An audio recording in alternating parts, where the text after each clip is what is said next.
आम्ही ॿुधी रहिया आहियो radio voice of Sindh London. अव्हांजी ख़िदमत में प्रोग्राम पेश कजे थो ख़बरुनि जी दुनिया।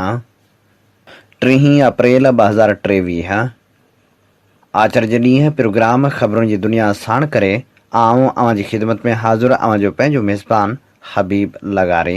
सभ खां पहिरियां पेश करियूं था ख़ासि ख़बरूं। बदफैली स्कैंडल जो मुख्य किरदार सारंग शहर बरियत बाद ॿीहर गिरफ़्तार। मिरपुर माथेले में शागिर्दियाणी सां अगवा बाद इज्तमाही ज़्यादती। लाड़काणे भरिसां प्लाट जे तकरार तां औरत गोलियूं हणी बेदर्दी सां क़तल।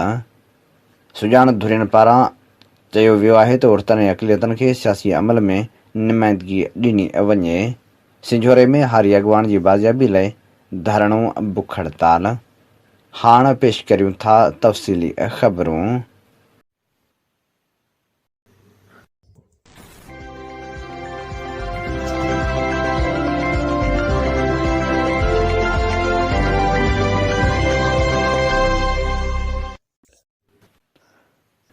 बदफैली स्कैंडल जे मुख्य किरदार सारंग शर खे बरियत बाद ॿीहर गिरफ़्तार कयो वियो आहे। 3 शागिर्दनि सां बदफैली करण जे इल्ज़ाम में गिरफ़्तारी बाद अदालत मां बाइज़त बरी थियल ठरी मीरवा वासी रिटायर्ड उस्ताद सारंग शर खे ठरी मीरवा पुलिस ॿीहर गिरफ़्तार करे नामालूम हंध मुंतक़िल करे छॾियो। सारंग शर जे पुटु असलम रज़ा शर मूजिबि कुझु ॾींहं पहिरियां ओचितो ठरी मीरवा पुलिस असांजे घर आई, जेका बाबा खे गिरफ़्तार करे वई हुई। जॾहिं असां थाणे ते वियासीं त SHO चयो सारंग शर जो बयानु रिकॉर्ड कंदासीं। यादि रहे त जवाबदार सारंग शर खे ख़ैरपुर जी अदालत ॾोह साबित न थियण ते आज़ादु करण जो हुकुम ॾिनो हो। मिरपुर माथेले में 9 क्लास जी शागिर्दियाणी अगवा इज्तमाही ज़्यादती 3 जवाबदारनि ख़िलाफ़ केस दाख़िल कयो वियो। मिरपुर माथेले जी बेनज़ीर कॉलोनी में पोहरे जे घर में घिड़ी 9 क्लास जी शागिर्दियाणी खे 3 जवाबदार अगवा करे विया, जंहिंखां पोइ शागिर्दियाणी खे बेहोशी जी हालत में रेलवे पटड़ी ते उछलायो वियो। जॾहिं त आवाज़ उथारण ते मोटरसाइकिल सवार जवाबदारनि मुतासिर शागिर्दियाणी जी माउ खे तशदुद जो निशानो बणायो। ॿिए तरफ़ औरत ते तशदुद जी वीडियो वायरल थी वई आहे। होॾांहुं मुतासिर निगरी खे बेहोशी जी हालत में अस्पताल दाख़िल कयो वियो, जिते मेडिकल कयो वियो। ॿिए पासे शागिर्दियाणी जे वालिद जी फ़रियाद ते 3 जवाबदारनि ख़िलाफ़ केस दाख़िल कयो वियो, जॾहिं त पुलिस जवाबदारनि जी गिरफ़्तारी लाइ ॻोठ गढ़ी चाकर में घरनि ते छापा हया, पर जवाबदार घर ख़ाली करे फ़रार थी विया, जंहिं बाद पुलिस चौकियूं क़ाइमु करे वरितियूं आहिनि। जॾहिं त मुतासिर निगरी जे पीउ लुड़क लाड़ींदे ॿुधायो त ग़रीब आहियां, केर बि ॿुधण लाइ तयारु नाहे। आवाज़ उथारण ते जवाबदार मारण जूं धमकियूं ॾेई रहिया आहिनि। हुननि मुंहिंजी धीउ जी ज़िंदगी ख़राब करे छॾी आहे। जवाबदारनि खे गिरफ़्तार करे सख़्त खां सख़्त सज़ा ॾिनी वञे। सिंध तरक़ी पसंद पार्टी जे चेयरमैन डॉक्टर कादर मक्सी आदमशुमारी जे सूबाई कमिश्नर रफ़ीक अहमद बुरड़ो सां फ़ोन ते राबितो करे सिर्फ़ कराची में आदमशुमारी जे ॾींहनि में वास्ते सख़्त एतिराज़ वारींदे चयो त अधु सिंध ॿोॾि जे तबाहकारियुनि में दरबदर आहे। सिंध जा मथे वारा ज़िला धाड़ियलनि सबबि नोगो एरिया बणियल आहिनि। आदमशुमारी जे फील्ड अमले खे सहूलियतूं न हुजण करे सिंध जे ॾुराहनि इलाइक़नि में ॻणप नाहे थी। तंहिं बावजूदि सिर्फ़ कराची लाइ 15 ॾींहं रखिया विया। बाक़ी सिंध जे इलाइक़नि जी रहियल ॻणप न करणु बदनीयती आहे, जंहिंजे ख़िलाफ़ असां सख़्त एहतिजाज कंदासीं। अहिड़नि हथ ठोकियुनि ऐं फ़रमाइशी नतीजनि खे क़बूल न कंदासीं। ॿिए पासे पंहिंजे जारी कयल बयान में डॉक्टर कादर मक्सी चयो त डिजिटल आदमशुमारी जे नाले में थींदड़ सिंध सां धोखे खे कंहिं बि सूरत में कामयाबु थियणु न ॾिनो वेंदो।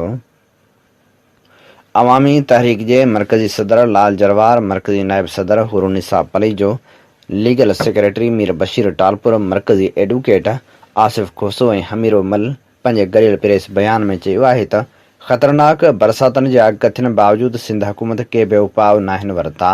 2022 वारी ॿोॾि दौरान लॻल घारा ऐं कट अञा ताईं बंदि नाहिनि थिया।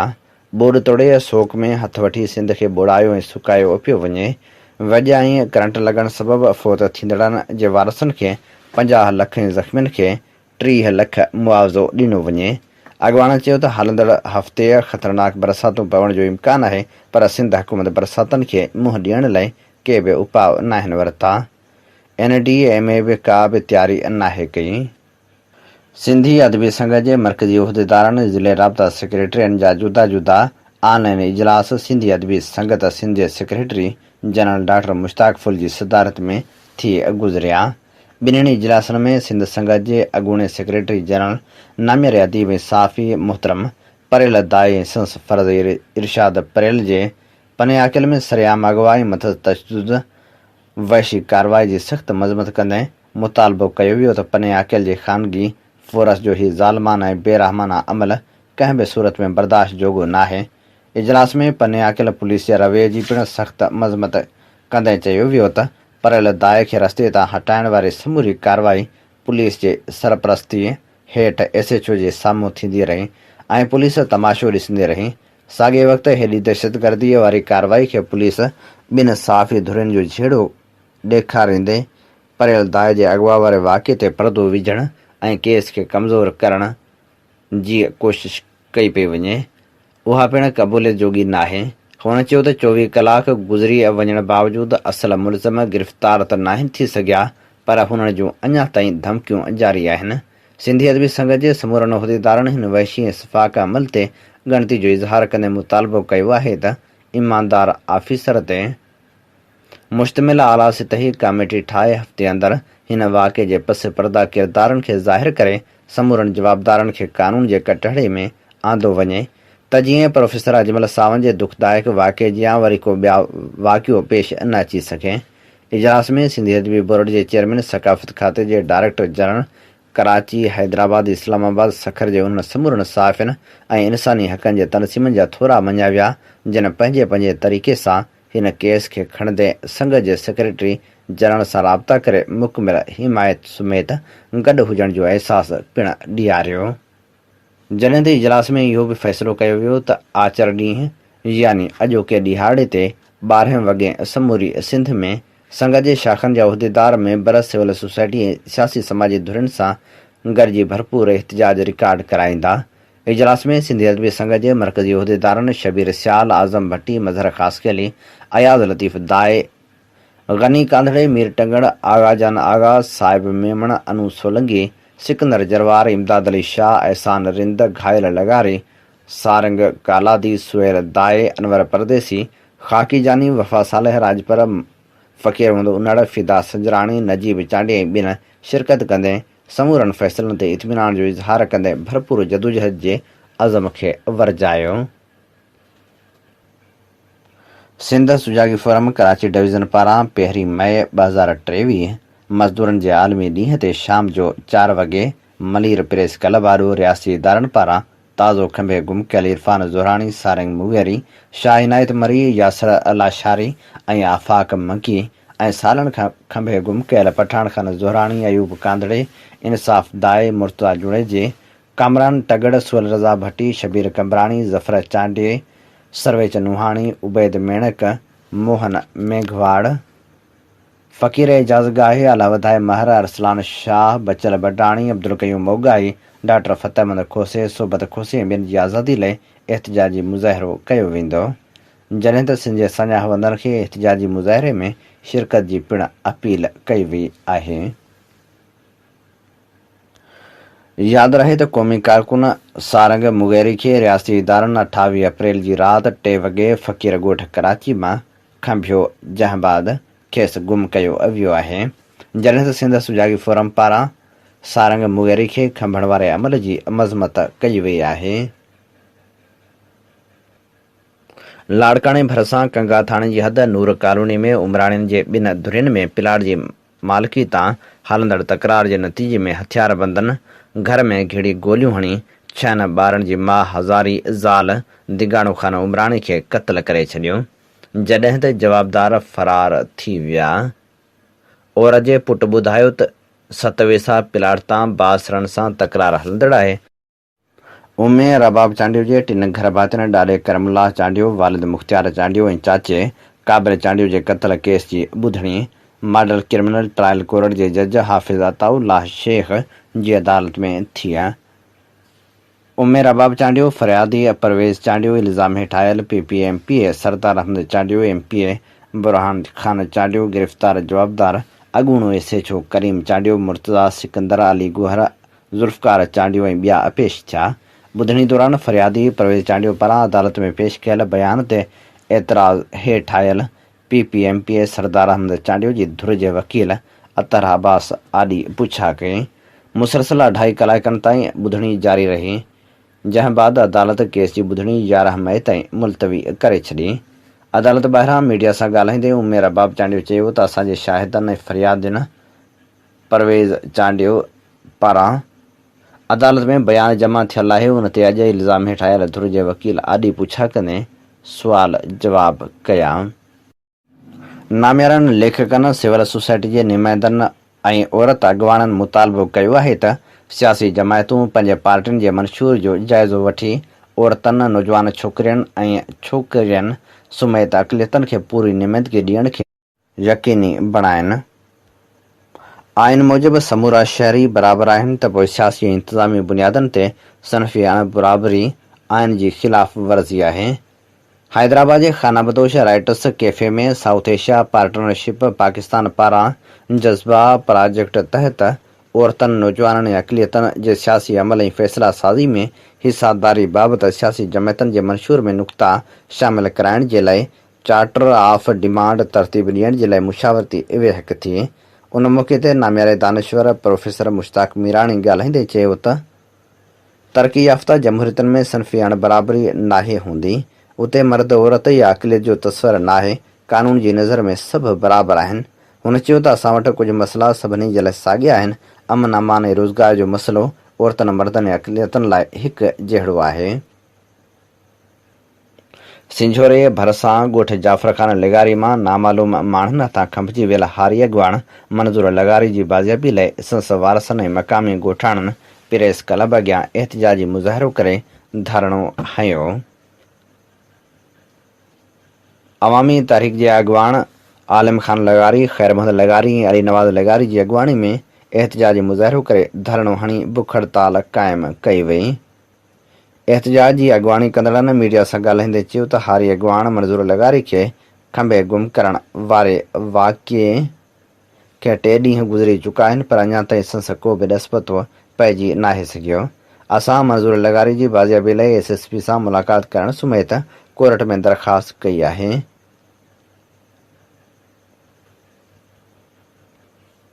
कंदकोट में ईद खां अॼु ताईं मुख़्तलिफ़ हंधनि तां अगवा थियल ईसा टावरी, माजिद, आसिफ़ शेख, बेग शेख, अब्दुल समद मलिक, शहबाज़ मलिक खे पुलिस बाजियाब न कराए सघी आहे, जॾहिं त मग़वियुनि जे वारसनि गॾिजी SSP ऑफिस जे मेन गेट आॾो धरणो हणी नारेबाज़ी कई। उन मौक़े ते अॻवान चयो त कंदकोट में रोज़ अगवा वारियूं वारदातूं थियनि थियूं। चोरियुनि फुरनि अवाम खे ज़हनी मरीज़ बणाए छॾियो आहे। अगवा थियल समूरा मज़दूर तबिके जा माण्हू आहिनि, पर पुलिस ख़ामोश ऐं बेवस नज़र अची रही आहे। पुलिस जी रिट किथे बि नज़र न पई अचे। हुन मुतालबो कयो त मग़वियुनि खे बाजियाब करायो वञे। ॿिए पासे कुझु ॾींहं अॻु मलीर स्टाफ लॻ अगवा थियल ट्रक ड्राइवर फैज़ मोहम्मद, क्लीनर अकबर खिलजी जी बाजियाबी लाइ पिणु इंडस हाईवे ते धरणो हणी सख़्त नारेबाज़ी कई वई। गुड्डू जे कलवड़ महले में साले पंहिंजी भेणवीअ खे पिस्टल जा फायर करे बेदर्दी सां क़त्ल करे छॾियो। पंजाब जे जलालपुर पीरांवाला इलाइक़े जी रहवासण सादिका बीबी सां मर्ज़ी मूजिबि शादी कंदड़ मच्छी जे वापारी अताउल्ला मीराणी खे संस साले फ़हद अली सुबुह सवेर निमाज़ पढ़ण बहाने घर खां ॿाहिरि वठी पिस्टल जा फायर करे बेदर्दी सां क़त्ल करे छॾियो। मुला कातियार में सिंधु दरिया जे बंदनि ते बीठल पाणी जे खाध शुरू थियण खां पोइ रहवासियुनि हाजीपुर बंद तां एहतिजाजी जुलूस कढी आपाशी खाते जे मुला कातियार ऑफिस आॾो धरणो हंयो। उन मौक़े ते ॻोठाणनि आढो फ़क़ीर Nasrullah Samo, UC vice chairman Mohammad Ali Soomro ऐं ॿियनि चयो त मुला कातियार भरिसां सिंधु दरिया में पाणी जी सतह घटि हुजण बावजूदि पाणी हिन वक़्तु बि मुला कातियार शहर खां 5 फुट मथे आहे। कंहिं बि वक़्तु घारे पवण सां मुला कातियार शहर मुकमिल पाणी हेठि अची सघे थो त वरी पाणी ॿिनि इलाइक़नि खे बि मुतासिर करे सघे थो। हुननि मुतालबो कयो त मामले जो नोटिस वठी खाध बंदि करायो वञे। हुकूमत जो तजवीज़नि ते PTI जो जवाब अचण ताईं ख़ामोश रहण जो फ़ैसिलो। वज़ीर आज़म शहबाज शरीफ़ जी सदारत हेठ लाहौर में नवाज़ लीग जो ॿिनि कलाकनि ताईं मुशावरती इजलास थियो। नवाज़ शरीफ़ ऐं मरियम नवाज़ वीडियो लिंक वसीले शिरकत कई। वफ़ाक़ी वज़ीरनि तहरीक इंसाफ़ सां हलंदड़ ॻाल्हियुनि बाबति तफ़सीली ब्रीफिंग बि ॾिनी। हुकूमत तजवीज़नि जे जवाब ताईं ख़ामोश रहण जो ऐलान कयो। लीगी अॻवाननि तरफ़ां चूंडनि खां अॻु तकनि जा मसइला हल करे अवाम खे भरपूर रिलीफ ॾियण जी तजवीज़। वज़ीर आज़म चयो आहे त क़ौम खे जल्द ख़ुशख़बरी ॿुधाईंदासीं। PTI तरफ़ां हुकूमत सां ॻाल्हियूं मुलतवी न करण जो फ़ैसिलो। परवेज़ इलाही जे घर ते पुलिस ऑपरेशन बाद इमरान ख़ान जी सदारत में सीनियर क़यादत जो इजलास थियो। पार्टी अॻवाननि हुकूमत सां ॻाल्हियुनि जो अमल शेड्यूल जे मुताबिक़ जारी रखण ते इतफ़ाक़ पिणु कयो। नवाज़ लीग जी चीफ ऑर्गेनाइज़र मरियम नवाज़ चयो आहे त इमरान ख़ान खे मढ़ींदड़ मुल्क जा मुजरम ऐं सज़ा जा हक़दार आहिनि। इंसाफ़ जी सभ खां वॾी कुर्सी ते रियासत जा फ़ैसिला सस ऐं नाठियुनि जे मुफ़ादनि लाइ थी रहियो आहे। अहिड़ो बुछड़ो अदालती मज़ाक़ अॼु ताईं कंहिं बि रियासत सां न थियो हूंदो। हुन वधीक चयो त नवाज़ शरीफ़ ख़ामोश आहे पर संसद ख़िलाफ़ साज़िशूं कंदड़नि जो गठजोड़ रोज़ ज़ुल्म करण जे करे ज़ाहिर ऐं ख़्वार थी रहियो आहे। जिन माण्हुनि जी रिटायरमेंट बाद अहिड़ी हालत आहे उन्हनि इख़्तियारनि जो कीअं नाजाइज़ इस्तेमालु कयो हूंदो। साकिब निसार जे पुठ जी मुबैना ऑडियो मंज़र आम ते अची वई। ऑडियो में PTI जूं टिकेटूं किरोड़नि में विकिरो थियण बाबति ॻाल्हियूं थियनि थियूं। हीअ असीं अव्हांजी ख़िदमत में पेश करे रहियासीं ख़बरूं। इन ते ई प्रोग्राम ख़बरुनि जी दुनिया जो वक़्तु पुॼाणी ते पहुचे थो। पंहिंजे मेज़बान हबीब लगारी खे ॾींदा इजाज़त। जॾहिं पेर तेॾहिं ख़ैर।